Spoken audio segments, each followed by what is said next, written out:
सारा प्रणाम। मैं हूं प्रशांत चरहे। एक मासूम अबला औलाद के लिए गुहार लगा रही है। मसला पुणे का है। यहां के विद्यावती आश्रम में एक नाबालिग लड़की के गर्भवती होने की खबर आई।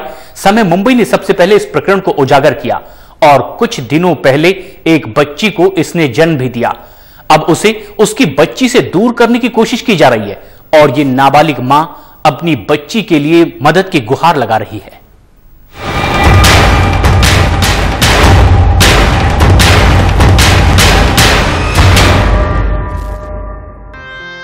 फिर सुर्खियों में पुणे का विद्यावती आश्रम। आश्रम में 14 साल की लड़की ने दिया बच्चे को जन्म। इलाके में मच गई सनसनी। नाबालिग मां लगा रही है मदद की गुहार। ये उस नाबालिग मां की गुहार है जिसे अपने नवजात बच्ची से जुदा होने का गम सता रहा है। हाल ही में 14 साल के इस नाबालिग ने एक बच्ची को जन्म दिया। आपको याद होगा पुणे का विद्यावती आश्रम, जहां बच्चों के साथ यौन शोषण की खबरों ने पूरे देश को हिलाकर रख दिया था। और जब इस लड़की के गर्भवती होने की खबर आई थी तब पुणे के बासिंदे सन्न रह गए थे। इस पीड़ित की तकलीफें बस यहीं खत्म नहीं हुई। इनका आरोप है कि महिला बाल विकास अधिकारी सुवर्णा पवार बच्चा गोद देने के लिए इसे धमका रही है और उससे जबरन लिखवा लिया गया है कि वे अपने बच्चे का पालन पोषण नहीं कर सकती।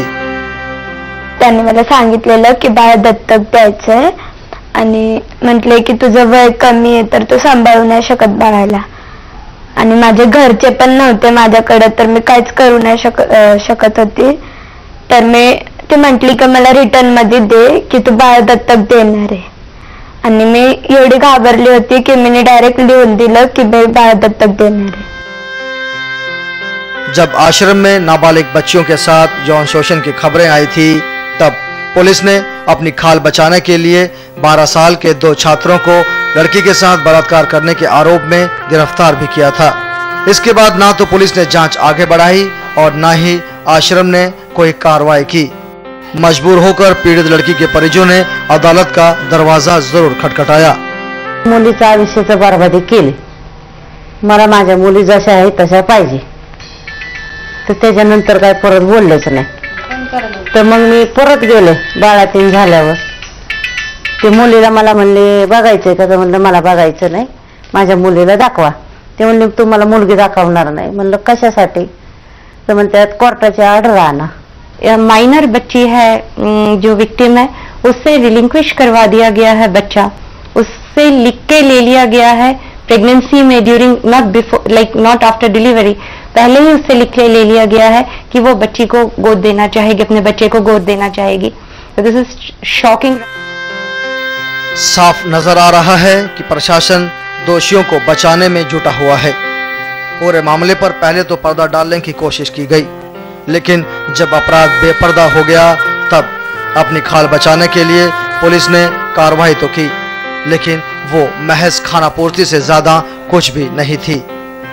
इन अभागों को न्यायपालिका पर भरोसा तो है, लेकिन ये बखूबी जानते हैं कि न्याय मिलने में इन्हें कितना समय लग जाएगा। पुणे से नाजिमुल्ला के साथ क्राइम डेस्क, समय, मुंबई। बड़ी अजीब विडंबना है। ये इसे हिंदुस्तान में हो रहा है जो नारियों के सम्मान के लिए जाना जाता है, लेकिन आज एक अबला मां अपनी औलाद की गुहार लगा रही है और वो भी एक नाबालिग बन गई थी मां।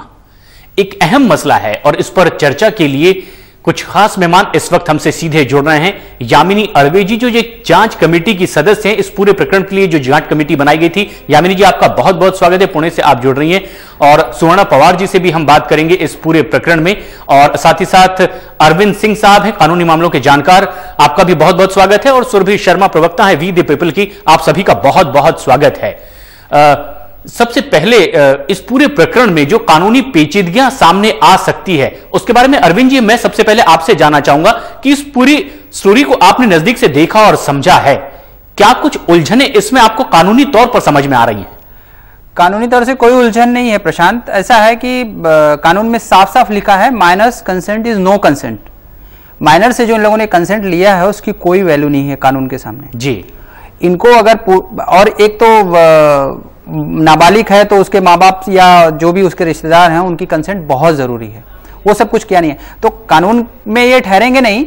मगर ये जो हो रहा है, जिस तरह के ज्यादातर आश्रमों में ये सब जो घटनाएं हो रही हैं, इसमें जांच आगे नहीं बढ़ती है, हमेशा कहीं ना कहीं जाके मामला अटक जाता है, क्योंकि इसके साथ जो लोग जुड़े हुए हैं, आश्रम को चलाने वाले और उनके साथ ये काफी कोई पॉलिटिकल और बाकी गवर्नमेंट के लोग हैं जो अच्छे ओहदे पर बैठे हुए हैं, उन लोगों का हाथ इसमें इन्वॉल्व होता है, जिससे कि जांच भी आगे बढ़ती नहीं है। जहां तक उसके कंसेंट का सवाल है उसकी कोई वैल्यू नहीं है जी। और ये जांच प्रक्रिया सबसे मूल बात होती है कि आखिर क्या जांच प्रक्रिया पूरी ईमानदारी से आगे बढ़ी भी है। यामिनी जी इस वक्त हमारे साथ जुड़ी हुई हैं पुणे से, जो इस कमेटी की सदस्य रही हैं। यामिनी जी, जांच के ऊपर सबसे ज्यादा उंगली उठाई जाती है, खासतौर पर ऐसे प्रकरण में जिसमें कि कुछ बड़े लोगों का इन्फ्लुएंस होता है, उनकी दखलंदाजी होती है। क्या कुछ इस पूरे प्रकरण के बारे में साफ तौर पर अभी तक आप बता पाएंगी? हाँ, मैं बताना चाहूंगी कि ये जांच प्रक्रिया जो है, इसको शुरू से जितने भी विसल ब्लोअर्स थे, जिन्होंने भी सत्य सामने लाने की कोशिश की, उनको धमकियां देते गए। ये अधिकारियों को हम लोग रिपोर्ट करते रहे, जिस भी व्यक्ति ने रिपोर्ट की उसके अगेंस्ट पुलिस कंप्लेंट्स किए गए, उसके अगेंस्ट गुंडे प्लान किए गए, उसके अगेंस्ट स्टोरीज बना के प्रेशराइज करने की कोशिश की गई कि ताकि जांच प्रक्रिया भटकती रहे। पिछले 8 महीनों से हम लड़ाइयां कर रहे हैं, जांच प्रक्रिया चालू है। लड़की प्रेग्नेंट हुई, उसका कुछ नहीं, डिलीवरी हो गई, कुछ नहीं हुआ, डिलीवरी के बाद डीएनए हो गया, उसका भी रिपोर्ट नहीं आई है। बस स्टोरीज बना बना के चीजें डाइवर्ट की जा रही हैं जी। और ये एक माइनर का से नहीं होता, माइनर का से नहीं होता, पर उससे इंटेंशन क्लियर होता है अधिकारियों का कि क्या वो माइनर को सच में लिखवा के लिया गया था या वो माइनर की स्टोरीज बना के घटना को डायवर्शन दिया जा रहा है, या कहीं प्लांट करके किसी और को फंसाने की कोशिश की जा रही है। ये चीजें बाद में समझ में आती हैं जब चीजें हो चुकी रहती हैं, क्योंकि अधिकारियों का रुख शुरू से लोगों को प्रिवेंट करना है कंक्लूजन तक पहुंचने से। ये एक खास बात भी है कि इस तरीके का प्रकरण सामने आना निश्चित रूप से मानवीय संवेदनाओं से जुड़ा हुआ भी ये प्रकरण है। सुरभि शर्मा भी इस वक्त हमारे साथ जुड़ रही हैं, वी द पीपल की प्रवक्ता आप हैं। सुरभि, क्या कुछ पहल आपको लगा जब ये सारी चीजें आपके सामने अब उजागर हो रही हैं? हाँ जरूर, इस एक इंसिडेंट में हम देख सकते हैं कितने क्राइम्स हैं। पहले तो एक माइनर प्रेग्नेंट होती है, फिर उसकी डिलीवरी होती बेबी की, और एट द सेम टाइम उसके बाद जो एक आश्रम करता है। मेरा सवाल यह है कि हम जब देखते हैं एक गर्ल चाइल्ड, वो सेफ कहाँ है? हम आश्रम में देखते हैं अरे बच्ची का भविष्य सफल हो जाएगा, सेफ रहेगा, रास्ते में नहीं रहेगी तो अच्छा है कि आश्रम में जाके वो सेफ रहेगी। बट यहाँ पर तो आश्रम के अंदर की चीजें पता चल रही है, जहाँ पे एक के बाद एक क्राइम होते जा रहा है और सिर्फ मीडिया के थ्रू हमें पता चलता है। ऐसे कितने केस होंगे जिनके बारे में कभी पता भी नहीं चला, और गर्ल चाइल्ड के खिलाफ ये केसेस चलते रहते हैं। और ये एक ऐसा प्रकरण है जिसमें तफ्तीश की बात बहुत शुरुआती दौर से भी कही जाती रही है। अब इस पूरे प्रकरण में जिस तरीके की चीजें सामने आ रही कि कहीं ना कहीं क्या ये रवैया ही ढीला ढाला था इस आश्रम में, आखिर इस तरीके की परिस्थितियां आई क्यों इस पूरे प्रकरण में? यामिनी जी, अब तफ्तीश लगातार आप आगे बढ़ा रही हैं, लेकिन ये नौबत यहां तक आई ही क्यों? क्या आपको नहीं लगता कि शुरुआत में ही कहीं मूल रूप से गड़बड़ी हुई थी पूरी व्यवस्था में ही? व्यवस्था में गड़बड़े इस स्तर तक हुई हैं कि जिस दिन हमें पता चला, कमेटी फॉर्म हुई, फर्स्ट मीटिंग में ये डिसाइड हुआ था DNA test is the only test जो ये बताएगा कि वो बच्चा, वो जो 2 छोटे बच्चों को एक्यूज बनाया गया है, वो बच्चे इस घटना को अंजाम दे सकते हैं क्या। जेजे एक्ट का मजाक उड़ाया गया। अधिकारियों ने बार बार कोर्ट से परमिशन ली कि बच्चे का मेडिकल टेस्ट कराना है, और डीएनए टेस्ट की जगह वेट टेस्ट कराते रहे हॉस्पिटल ले जाके। जब डीएनए टेस्ट के लिए तीसरी बार परमिशन मांगी गई तो जेजे बोर्ड ने कहा आप बच्चों को टॉर्चर कर रहे हो, सो डीएनए टेस्ट डिले किया गया। डीएनए टेस्ट सुवर्णा पवार के हिसाब से डिलीवरी, कल रात को उन्होंने टीवी पर स्टेटमेंट दिया है कि डिलीवरी के 1 घंटे के अंदर डीएनए टेस्ट ले लिया गया था, जबकि मैंने बॉम्बे से कंफर्म किया है 25 तारीख को डिलीवरी हुई है, 25 जनवरी को, और 10 फरवरी को डीएनए टेस्ट गया है। Can you imagine? एक डिक्टम है कि 8 घंटे के अंदर ब्लड सैंपल पहुंचना चाहिए तभी रिपोर्ट सही आते हैं। 25 जनवरी को लिए हुए ब्लड का टेस्ट का अगर 10 फरवरी को पहुंचता है तो उसमें ऑथेंटिसिटी कितनी होगी। इस घटनाक्रम में सबसे ज्यादा बातें जो हुई हैं वो अपराधियों को बचाकर विसल ब्लोअर्स को धमकाने की हुई है। पेपर्स के अगेंस्ट केसेस हुए, हमारे अगेंस्ट पुलिस केसेस हुए, गुंडों को प्लान किया गया, हमें फोन्स कराए गए, हमारे अगेंस्ट कंप्लेंट्स की गई, पर जो हमने क्वेश्चंस रेज किए थे उनके ऊपर एक्शन का जब पूछते हैं तो बोलते हैं जांच चालू है, तपास चालू है। और यही एक बड़ी विडंबना होती है ऐसी पूरी प्रक्रिया में कि बात जांच पड़ताल की कह दी जाती है और जो शख्स सफर करता है वो लगातार सफर में ही होता है। अरविंद जी, इस तरीके की बात जब सामने आती है कि कह दिया जाता है कि जांच कमेटी का गठन कर दिया गया है, जांच पड़ताल आगे बढ़ रही है, क्या मजबूरी से इसे देखने और सहने को वो शख्स मजबूर रहेगा हमेशा से जो इसका शिकार हुआ है? प्रशांत, ऐसा है कि जब भी कोई ऐसी घटना होती है आश्रम या चिल्ड्रंस होम में जी, हमेशा यही बात होती है कि एक कमेटी गठित कर दी गई जी, उसमें जांच चल रही है। ये सब कुछ सिर्फ दिखावा होता है मामले को डिले करने के लिए। और अब जांच प्रक्रिया है, जांच के कई सदस्य हैं, कल कोई नहीं आएगा, परसों कोई नहीं आएगा, इस तरह से ये मामला चलते रहता है। अब सोचिए इस बच्ची ने एक डिलीवरी हुई बच्चे की, कितने समय बाद डिलीवरी होगी, 9 महीने बाद हुई होगी, 9 महीने पहले उसका रेप हुआ होगा, बच्चा भी हो गया, मगर अभी तक जांच चल रही है। तो ये सिर्फ दिखावा होता है और कुछ नहीं होता, क्योंकि इसमें बड़े लोग इन्वॉल्व हैं। ये जितने आश्रम हैं जी, इसमें बहुत बड़ा पैसा इन्वॉल्व होता है, गवर्नमेंट फंड इन्वॉल्व होता है और कोई ना कोई पॉलिटिकल सोर्स इसके थ्रू इन्वॉल्व होता है जिसके थ्रू ये आश्रम चलता है। और उनके दबाव में ऐसी कमेटियां बना दी जाती हैं जो बरसों चलता रहता है, जांच होती रहती है, कुछ होता नहीं है। ये सबसे बड़ी विडंबना की बात भी होती है यामिनी जी, जिस तरीके से अक्सर ये तकलीफ आमतौर पर भी देखी गई है, लेकिन ये बेहद संजीदा प्रकरण है। किस तरीके की बात आप अब भविष्य में देखती है, क्योंकि जांच पड़ताल की बात तो लगातार कही जा रही है। मैं एक चीज बताना चाहूंगी, कमेटी बनी थी, इन्हें अपेक्षा थी कमेटी के सारे मेंबर्स एक जैसा व्यू देंगे। जब मैंने क्वेश्चंस रेज किए तो इन्होंने बिना मुझे बताए कमेटी डिसॉल्व कर दी, बिना किसी कंक्लूजन के पहुंचे कमेटी डिसॉल्व कैसे हो गई। जो पॉइंट्स निकाले गए थे उन पॉइंट्स का क्या हुआ, उनका सॉल्यूशन कोई नहीं आया, कमेटी डिसॉल्व हो गई। ये इससे बड़ा मजेदार चीज हो नहीं सकती। कमेटी बनाई क्यों थी अगर डिसॉल्व करनी थी बिना कंक्लूजन के? अभी आप भले इसे मजेदार बात कर रही हो, लेकिन ये तो इंसानी संवेदनाओं से के साथ खिलवाड़ और मजाक हो गया है।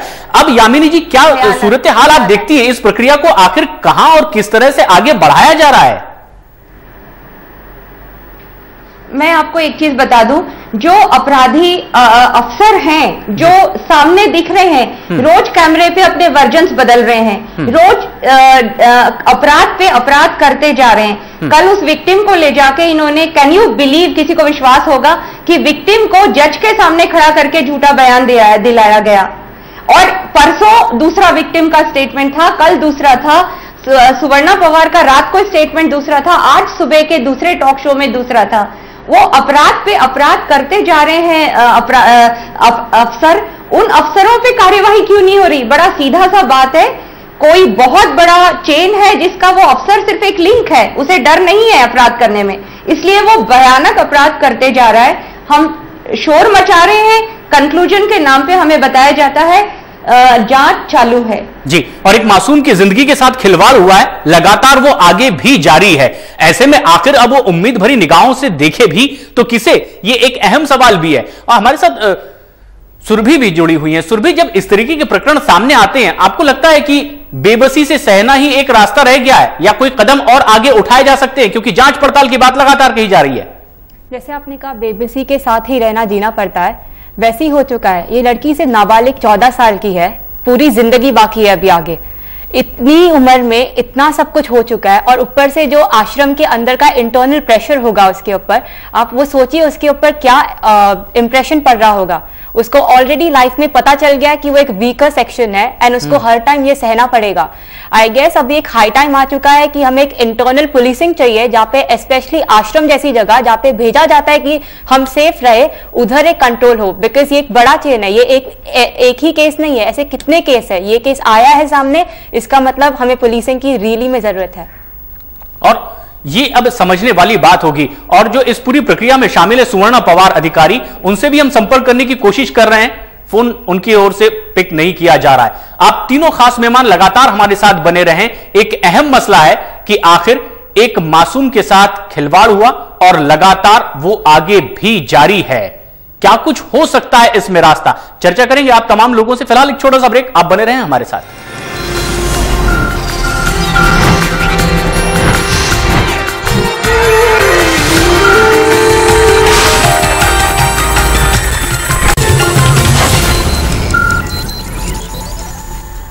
एक अबला औलाद मांग रही है। एक नाबालिग लड़की गर्भवती हो गई और एक बेटी को इसने जन्म दिया, लेकिन अब उसकी बेटी से भी उसे दूर किया जा रहा है। इसकी भी तमाम कवायदें की जा रही है।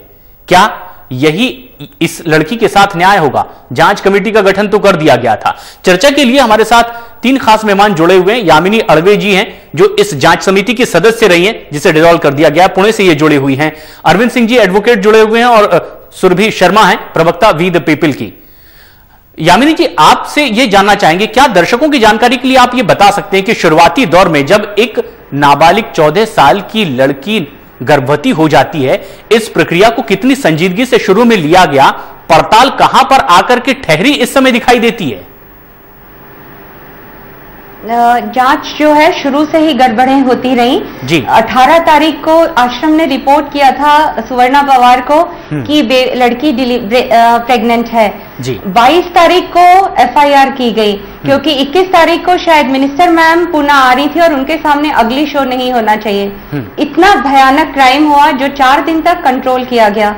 22 तारीख को रिपोर्ट ली गई, किसी एक 12 साल के बच्चे को खड़ा किया गया कि इस बच्चे ने रेप किया है। जब हम लोगों ने चिल्लाना शुरू किया, मैं उसके स्कूल गई, चाइल्ड साइकोलॉजिस्ट से मिली तो पता चला कि ये बच्चा कर ही नहीं सकता, बहुत डिसेंट और शांत बच्चा है। तो इन्होंने उसके 3 महीने बाद दूसरे बच्चे को खड़ा कर दिया, इसने भी किया है। ओके, पहले बच्चे के अगेंस्ट एफआईआर की गई, दूसरे बच्चे के अगेंस्ट एफआईआर भी की नहीं गई। तीसरी चीज ये, वो जब बच्चों से बात की तो उन दोनों ने कहा हमारा पॉजिटिव नहीं आएगा, उन्होंने तीसरे बच्चे का नाम लिया, उसका पॉजिटिव आएगा। मतलब कुछ भयानक एटमॉस्फेयर आश्रम में चल रहा था। आश्रम का ओनर जो है वो आज तक बुक नहीं हुआ है। कस्टोडियन की रिस्पॉन्सिबिलिटी कितनी होती है, एवरीबडी इज कंफ्यूज। हर चीज इस दायरे में घूम रही है कि जिसने भी आवाज उठाई, जिसने भी क्वेश्चन करने की कोशिश की, या तो उसके अगेंस्ट पुलिस केस कर दो या उसकी गलतियां निकाल के कहीं पकड़ने की कोशिश करो। So everybody is tired of making complaints. अधिकारी इतने पक्के कानों के साथ बैठे हुए हैं। सुवर्णा पवार ने कल फिर से कोर्ट में जाके झूठे बयान दिला दिए। कैमरे पे कंटिन्यूअसली हर 2 घंटे में इन्होंने बयान चेंज किए।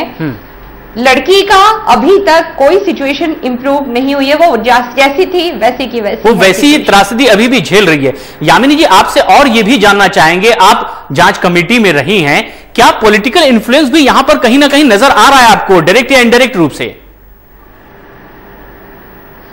Politically everybody knows around. मुझे प्रेशराइज करना इम्पॉसिबल टास्क है, शायद इसीलिए मेरी वजह से कमेटी डिसॉल्व हुई, क्योंकि मैंने बहुत 21 क्वेश्चंस रेज करके दिए थे जो माल प्रैक्टिसेस हो रही थी। सबूत के साथ मैंने 21 क्वेश्चंस रेज किए थे। जिस दिन क्वेश्चन रेज हुए उसके दूसरे दिन मेरे अगेंस्ट पुलिस कंप्लेन की गई कि आपको इन्वेस्टिगेशन रोकने को कहा गया है, फिर भी आप इन्वेस्टिगेशन क्यों कर रहे हो? हमें पता नहीं था, कमेटी डिसॉल्व कर दी है ओवरनाइट। लिटरली ओवरनाइट, जिस दिन क्वेश्चंस रेज हुए दूसरे दिन कमेटी डिसॉल्व हो गई विदाउट गिविंग रीजन। तीसरे दिन उस पेपर के अगेंस्ट कंप्लेन की गई पुलिस में जिसने ये एक्सपोज किया था इनको। चौथी बार इन्होंने वो बच्चे को प्लान करके प्रेशराइज करने की कोशिश की। कुछ गुंडों ने हमें धमकाने की कोशिश की। Everything be reported in police and police has registered the thing. But वो जो क्वेश्चंस रेज किए थे उन क्वेश्चंस के ऊपर एक्शन आज तक नहीं हुआ। ये सबसे खास बात है। अपने दर्शकों की जानकारी के लिए हम एक बार फिर बता दें, पुणे का एक विद्यावती आश्रम है जहां पर मासूम बच्चे रहते हैं। 14 साल की एक मासूम लड़की गर्भवती हो जाती है और उसके बाद 2 या 3 लड़कों पर आरोप लगते हैं जिनकी उम्र महज 10 से 12 साल है, एक एक कर। और अब उसके बाद भी यह प्रक्रिया लगातार आगे पड़ताल में ही चलती है। अब उस मासूम बच्ची ने एक बेटी को जन्म दिया है जिसे अब दूर करने की कोशिश की जा रही है। उससे बकायदा यह लिखवा लिया गया था कि उसकी परवरिश करने में वो अक्षम है। सुरभि शर्मा हमारे साथ लगातार बनी हुई हैं। सुरभि, इस पूरी प्रक्रिया में क्या आप सीधे तौर पर यह मानकर चलती हैं कि सरकार की इच्छा शक्ति पर सवाल खड़े किए जा सकते हैं? अगर वो चाहे तो इसमें दोषियों को ढूंढ सकती है। जरूर, अगर आप देखते हैं इतना टाइम हो चुका है इस केस में, इतने सारे प्रूफ्स है, बच्ची नाबालिग थी, प्रेग्नेंट हो गई, बेबी डिलीवर, और ऑन टॉप ऑफ दैट उसका स्टेटमेंट भी लिया गया और वो एक माइनर है। ये सब काफी होता है जानने के लिए कि इंटरनली एक चेन चल रहा है जिसको ब्रेक करना होगा, और ये अगर इतना स्ट्रांग चेन है इसका मतलब रियली इनके पास कोई स्ट्रांग कॉन्टैक्ट्स होंगे। एंड व्हाई नॉट, अगर हम सब मिलकर एक एकजुट होकर इसके लिए वर्क करेंगे तो श्योरली चाहे कितना भी बड़ा चेन हो हम उसको एक दिन ब्रेक कर सकते हैं। ऐसे और केस ना हो, इसके लिए हमें एकजुट होकर, एक साथ होकर, legally at the same time society में काम करना होगा। ये कहीं ना कहीं से संयुक्त रूप से ये कोशिश करनी होगी, ऐसा आप मानते हैं। लेकिन क्या कानून में वाकई कोई प्रावधान नहीं है कि एक अबला इस तरीके से लगातार गुहार लगा रही है और वो अभी भी बेबस है? अरविंद जी, क्या सूरत हाल देखते हैं ऐसे में जबकि चारों तरफ सिर्फ और सिर्फ बेबसी नजर आ रही हो? प्रशांत, ये सबसे पहला तो ये करना चाहिए था इनको, जो कस्टोडियन है जी, अगर उसके अंडर में जो भी बच्चे हैं उनके साथ कुछ भी होता है तो सबसे पहली जिम्मेदारी उसकी बनती है कानूनी तौर से भी जी। तो सबसे पहला काम था कि इनको जो सुवर्णा पवार नाम जो आपने बताया, बिल्कुल उनको पहले बर्खास्त करना चाहिए था वहां से। उसके बाद वहां पद पे जब तक वो बैठी रहेंगी निष्पक्ष रूप से इसकी जांच नहीं हो सकती है। उनको पहले वहां से हटाना चाहिए जी, और एक सेपरेट कमेटी जिसमें ढंग के लोग हों जो इसको उजागर करना चाहते हो, जिनकी इच्छा शक्ति हो कि इसको उजागर करें, ऐसे लोगों को मिलाकर एक कमेटी बनानी चाहिए और उसकी निष्पक्ष रूप से जांच होनी चाहिए। मगर मुझे अभी तक जो प्रकरण सामने आया है उसमें मुझे ऐसा लगता है कि इसमें इच्छा शक्ति है ही नहीं। दरअसल जिन लोगों को खड़ा किया गया है कि ये इन लोगों ने रेप किया है, जिन बच्चों को खड़ा किया गया है, मुझे ऐसा लगता है सारी सिचुएशन देख के कि वो लोग इसमें हैं ही नहीं। बिल्कुल, और ये आरोप तो बहुत प्राथमिक तौर पर भी लगाए जा रहे थे। यामिनी जी, अब वक्त चूंकि बहुत कम है, आखिर में बहुत शुरुआत में जो कदम उठाए जाने थे नहीं उठाए गए। बच्चे भी विक्टिम है इस सिस्टम के, तो इस चीज को इतना डिले, वो बच्चे वो स्केरी एटमॉस्फेयर में जी रहे हैं। आप एक एक दिन निकालिए, कितना कठिन है जी। पर वो अधिकारी अभी भी वही है, कल्प्रिट अभी भी वही है, और ये यहीं पर है। सुरभि, बहुत आखिर में और संक्षेप में आप बताएं, सरकार की ये जिम्मेदारी बनती है, महिला बाल विकास विभाग आखिर क्या कर रहा है? आप जैसे संस्थान क्या कुछ अगला कदम उठाने की सोच सकते हैं ऐसी दिशा? हम एज एन एनजीओ जो कर सकते हैं, हाई कोर्ट में अपील करा है और it's going to stand now and we are trying to fight at our level with legal matters. पर इसमें जेजेबी की भूमिका भी मुझे थोड़ी सी कंफर्टेबल नहीं लग रही, या उसको हम गलत फीडबैक्स दे रहे हैं तो वो रिएक्ट गलत कर रहे हैं। We need to justify everything whatever is going on around. बिल्कुल, और अब देखना यह है कि इतनी तमाम चीख पुकार के बाद भी क्या सोई हुई प्रशासनिक व्यवस्था जाग पाती है? क्या एक मासूम अबला को उसका हक मिल भी पाता है? और शुरुआत से लगातार प्रताड़ित इस व्यवस्था में क्या ये एक ऐसा वर्ग लगातार दबा कुचला ही महसूस करता रहेगा खुद को? सरकार के लिए सवाल है, क्योंकि जवाब उन्हीं के पास है। अरविंद जी, इस अहम चर्चा में आप हिस्सा लेने के लिए आए, शुक्रिया आपका बहुत बहुत। सुरभि, आपका भी बहुत बहुत शुक्रिया। यामिनी जी, आपका भी बहुत बहुत धन्यवाद, आप इस चर्चा का हिस्सा बनी। देखना यह कि सरकार आखिर आगे क्या कुछ कदम उठाएगी। फिलहाल इस खास पेशकश में इतना ही, मुझे इजाजत दें, सहारा प्रणाम।